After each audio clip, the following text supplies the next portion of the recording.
we very appropriately, we now turn to a different dimension and different take on renewables with Mr. Ashish Khanna. Mr. Khanna is the President of Renewables with Tata Power. Please, over to you.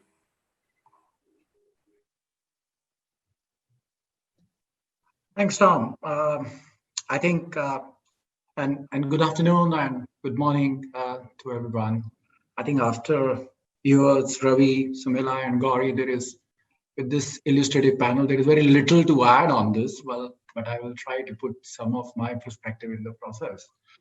See, let's look at it when we are talking about electricity or power. You know, where are we today in the overall context? A country like India is currently at 1/3 of the world average and virtually 1/10 of the US average in the per capita consumption. So it's going to increase, right? We are too low. And I'm just giving you an example of India, but that's also valid for many other countries. If I look at the projections of the past, then in the overall dimension of energy, today as we speak, electricity is around 1/5 or 20% of the total energy which we produce and consume. And when I look at it for the next 3 decades, it's going to enhance by 2.5 times. So virtually the whole of the energy which the world is going to consume, 50% of that, or more or less around that number, is going to come from electricity as an energy source. Now let's look at renewable in this overall game. Renewable today is hardly 24% of the overall electricity which is produced. And I'm currently not speaking about a country, but from a world dimensions. And it is going to be projected to 86% and in the next 3 decades. And there are reasons behind it, right? Let's look at what has helped us in the last 3 decades. If you look at solar, in the last 1 decade itself, I have 94% of cost reductions, which has come because of the volumes, technology, but that's where we are today. On the onshore wind, we have 37% of the cost reductions. Storage, and particularly lithium ion, again is 85% of the cost reductions on a standalone basis in the last 1 decade. And let's look at where are we looking forward from these technologies, including our renewables and otherwise. When we look at access to the energy, and I will cover that part first, and it has already been shared about the distributed source of energy and otherwise. If you look where the world is moving on to and how it can help us to, while India has progressed immensely well, and I'm talking about India, but we can talk about the world too, in that manner. Look at the investments, 132 billion in the world in the H1, even with the COVID today, which is 5% more than the last year. It definitely means that there is an investment which is pumping on this business. There are lots of shortcomings, lots of gaps, lots of challenges. Having said that, we have enhanced, as we have seen. There has been the tariffs which are lowering. You know, there is an optics of 2 cents, 1 cent, 3 cents. But even if you take away that optics on that per kilowatt hour cost of units, which people are bidding for next 25 years, you are coming across to that the cost, the tariffs from the renewable, like Gauri also mentioned, has been reducing dramatically across the world in that manner. Now, what is not happening here? And I think that's where we talk about the distributed generation, because renewable can offer you that distribution generation. That the technology is currently focusing more on the cost part and on the volumes part. It is not focusing on what is required by a particular community, a group, a country. I'll give you an example. We have been talking about microgrids. Let's even talk about rooftops. I don't have any differentiated panels or modules or a technology which is coming for a rooftop panel. The roofs all across the world are very different. My roofs of Europe, my roofs of in India, my roofs in Africa, they are very, very different. And I have the technologies available today which can bring around the weight of these panels virtually to the 1/5 or 1/6 or even 1/10 of where it is now. Today, I'm strengthening that roof, spending cost and time on it, and then putting a panel to generate a distributed generation. One factor to it. The second factor, which I think Sumila also mentioned about the distribution companies, which are not doing well, one of the reasons which is also attributing to it is agriculture has been given certain subsidies out there, right? If I replace, and there has been an initiative about the solarized pumps, where you generate power for your pumps, nothing is required from the distribution companies. What happens when we are talking about sustainability? It takes care of your water table because you're not unnecessarily utilizing or splurging on your water needs in a field when it is there for agriculture. There are a lot which is possible in the current technology. There is a lot which is possible in future, and there is a lot which has happened in the past. I think important factor which we all have to look across is that today renewable is it aligned with the current sources of energy? You call it dirty, you call it fossil fuel, you may say anything, but I don't think so I can wish them all away today. I think in the current context, in the decade we are in, and in future too, for a very long time, I need to coexist. And I need to look at what is the best possible option in this coexistence. Please appreciate the fact that I represent renewable hardcore, but I think today you just can't wish it away. And the important factor today is that how do I co-align my renewables with my current fossil fuel and take it forward, make it larger, cleaner for the overall access to electricity in the wider network, take advantage of the distributed generation, which is possible with the renewables, take advantage of the technologies.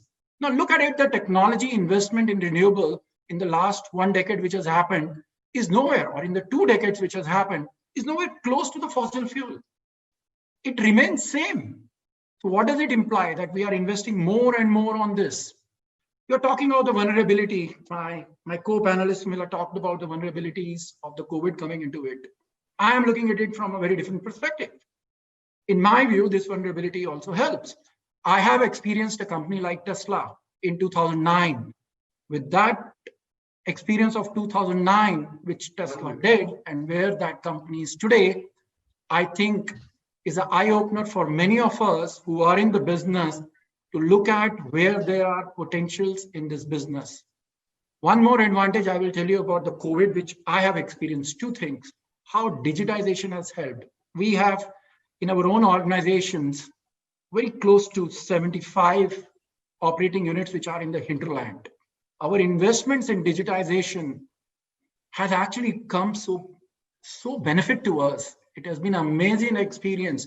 When we have invested in that digitization, we never imagined that in a situation like COVID, it will help us so immensely. The second thing which we are also looking, and now we have experienced, is the migration which happens.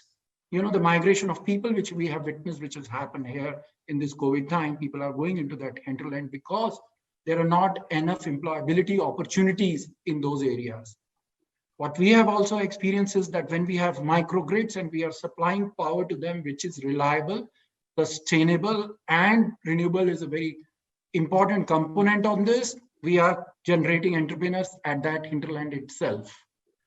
I think if you look at it in totality, we are today having a technology which can progress further.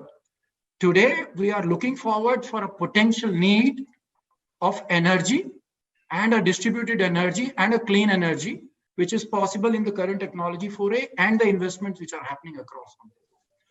Only thing which is also very critical is that we all have lessons in the past 5 to 10 years.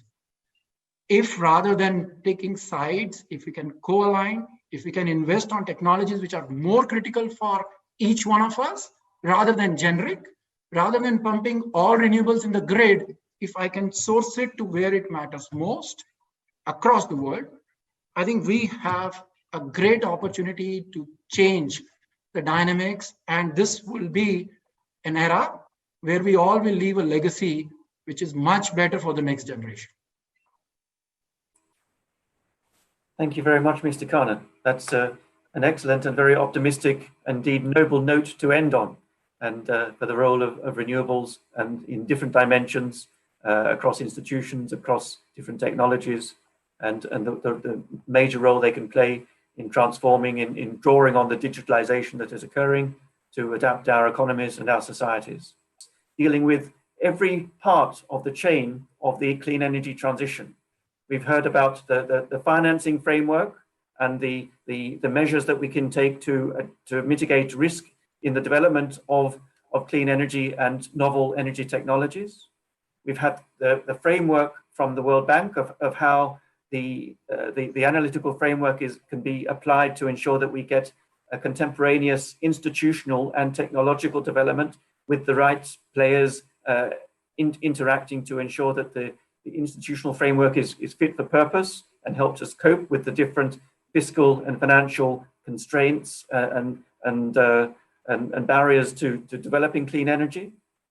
We've had the dive into the renewable energy world in particular of how different technologies have been rolled out, how their costs have come down, and how these have a real impact on energy and society and on jobs and on the ways that society is actually evolving. And then we've had the story of particular energy technologies, how their costs have fallen, and how we can repeat these cost reductions with novel technologies, with innovations in the renewables world, which Tata Power is leading in. So I think it's been very interesting to have a look at all the different elements of the, if you like, of the supply chain of clean energy transition. And I'd like to bring all of that back now to a story of what does that mean now in this context. Our summit is about the Sustainable Development Goals at time of COVID and building back better. What does all of what we've just said and thought through mean when it comes to recovery plans for governments? For India in particular, because there are multi-billion plans being rolled out now, but for around the world, this is the case. The IEA has its own story of what recovery plans should focus on and the trillions needed to be invested in the coming years. But what should we be recommending to either to the Indian government today or to other governments in terms of key flagship projects or programs or financing measures or risk mitigation measures to ensure that we do build back better?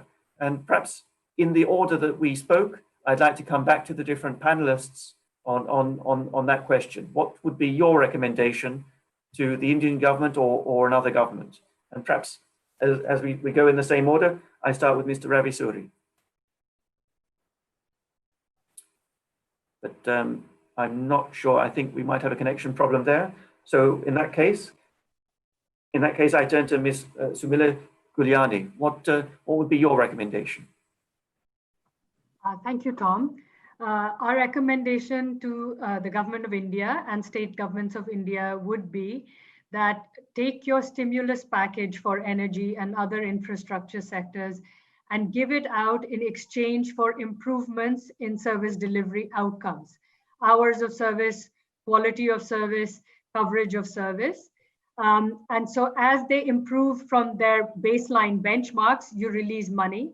You also release money for utilities and states that put in place reforms to create utilities that are more professionalized and more corporatized and are oriented towards service delivery as opposed to pure asset creation. And the third thing is to incentivize those utilities and states that start putting their financial house in order and start narrowing the gap between costs and revenues to achieve financial sustainability so that they can eventually go to the market and crowd in money to finance the immense amount of infrastructure expansion and service delivery expansion that's required for India to reach the energy sustainable development goal. Thank you. Excellent. Thank you very much. Very clear, very precise. I hope the government takes note. Mrs. Singh. So, Tom, I think it's an opportunity to really look at the policy frameworks that we have in place for distributed renewable energy. I think India's done extremely well in the deployment as far as grid-connected renewables is concerned.